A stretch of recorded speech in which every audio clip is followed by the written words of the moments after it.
Well, I'm very pleased that they've had this kind of success. I'm very pleased that they struggled all these years and have exemplified the kind of spirit that Native people have to survive, to live, to preserve their culture in the long term. And I think that I see this as a means for the tribe to get the resources that it's necessary to protect the tribal interest, to invest in their people, to preserve their culture, reclaim their language after hundreds of years of extremely marginalized existence under the Bureau of Indian Affairs and under the state of California. Now I think it's a chance for them to really realize themselves as a people at a whole new level here in the 21st century.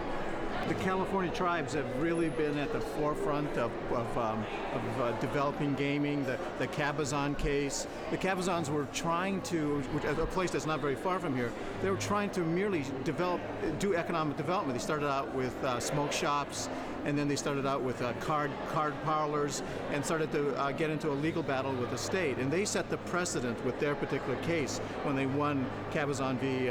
California.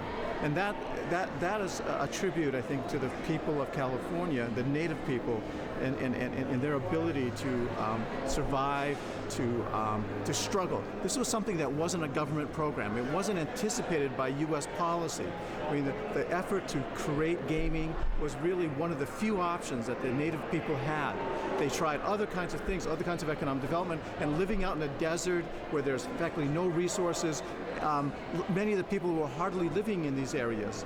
But now, with the general development of this area and the tribes being in a position to they have struggled with their rights and have pursued this against great odds, even against the relatively hostile state of California, the governors were not very happy about trying to negotiate. And even now, Governor Schwarzenegger is still pretty much giving the tribes a hard time. So it's a constant struggle for the tribes. And the tribes have been meeting this challenge. I think it's a great lesson for the people of other communities.